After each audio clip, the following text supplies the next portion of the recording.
Welcome po muli sa Philippine Weather Trivia. Again, para po sa mga bago sa channel na to, ako nga po muli, si Alvin Pura, isang meteorologist at ang inyong weather tito. So lumakas pa nga po, ito pong bagyong Pipito at yan po ay may lakas na hangin na nasa around 195 kilometers per hour. Malapit sa kanyang gitna at kung minsan may mga pagbugsong umabot sa halos 240 kilometers. Ito po ay nasa super typhoon category pa din ng Pag-asa. For context, ang dating bagyong Rolly po o ang dating super typhoon Rolly ay naglandfall o tumama sa area ng Catanduanes as a super typhoon na may lakas na hangin na nasa around 220 kilometers per hour na lakas ng hangin. Dati mas mataas pa ang kategorya ng Pag-asa para sa super typhoon na nasa around 215 kilometers per hour. Dapat umabot ka ng 215 kilometers per hour para tawaging super typhoon. Ngayon, mas mababa na po yan na nasa around 185 kilometers per hour. Kaya mas dumadami rin po yung ating mga super typhoon.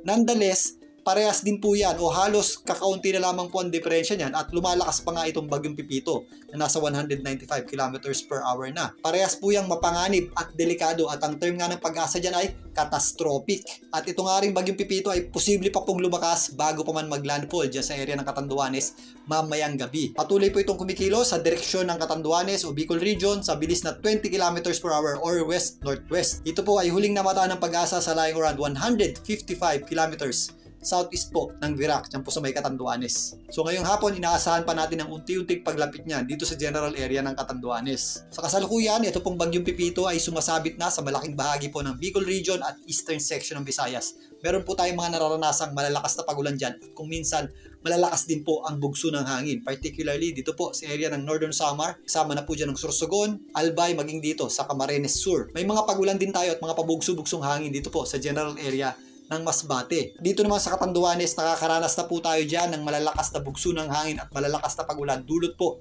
nito pong bagyong Pipito. At habang lumalapit pa po ang bagyong Pipito dyan, mas magiging degrading pa po yung ating weather o mas susungit pa yung ating panahon. So mapanganib o destructive o mapaminsalang hangin po ang daladala ng bagyong Pipito dyan po sa general area ng Catanduanes mamayang gabi. Sa kasalukuyan, hindi na po natin o mababa na po ang chance ang maglandfall nito pong bagyong Pipito dyan sa area ng Sorsogon at Albay dahil medyo mataas na po ito sa ngayon.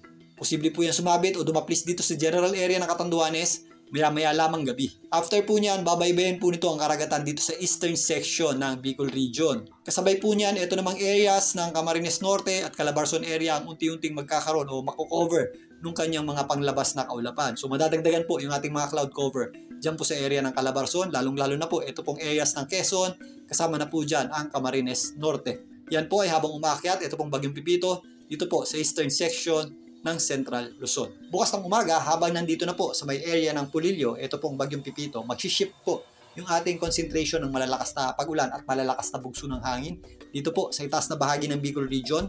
Yan po ang general area ng Camarines Norte, kasama na po dyan itong Camarines Sur.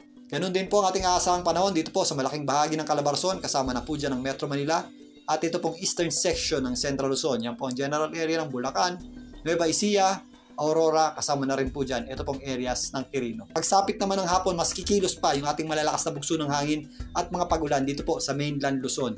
Maapekto na po niya ng malaking bahagi ng Central Luzon, lalong-lalo na po dito sa ibabang bahagi ng Aurora o itaas na bahagi ng Quezon na kung saan dyan po posible pumunta yung gitna or sentro nito pong bagyong Pipito. Naapektuhan din po ng hangin na hinihila ng bagyong Pipito at ng kanyang panglabas na kaulapan. Ito pong malaking bahagi ng Northern Luzon, particularly yung ibabang bahagi nito. Again, mula Sunday hanggang Monday, ito pong bagyong Pipito ay posibleng tumawid dito po sa mainland Luzon at maaaring mag-re-emerge dyan sa may West Philippine Sea, Baya La Union or Pangasinan area. Kasabay po ng pagtawid ng bagyong Pipito dito sa mainland Luzon, makakaasa po tayo ng malalakas na bugso ng hangin na may kasamang malalakas na pag-ulan, particularly doon po sa mga areas na malapit doon po sa gitna nito. So apektado po nito ang malaking bahagi ng Central Luzon, kasama na po dyan ang ilang bahagi ng Northern Luzon, maging dito sa area ng Metro Manila at ito nga pong area ng Calabarzon. Again, ito po ay mula bukas hanggang Monday, kasabay po ng pagtawid ng bagyong Pipito dito sa mainland Luzon. Meron din po tayong inaasahang bahagyang paghina nito pong bagyong Pipito if maglandfall na dyan sa area ng mainland Luzon. Pero nonetheless, isa po itong malakas na bagyo pa din.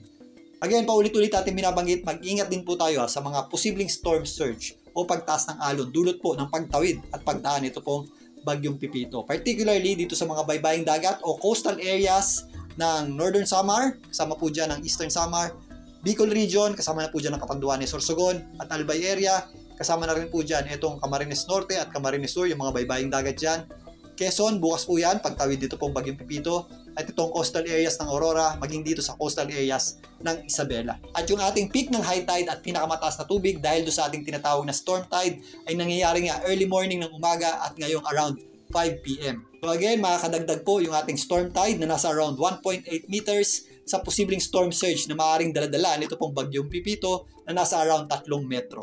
Again, doble ingat po tayo particularly doon po sa mga coastal areas natin na exposed dito po sa bagyong Pipito. Mamaya mas talakayin pa natin ang mga pagulan maaaring idulot nito pong bagyong Pipito. Ganun din po ang malalakas na bugso ng hangin nito. Muli, ito po ang inyong Weather Tito para sa Philippine Weather Trivia.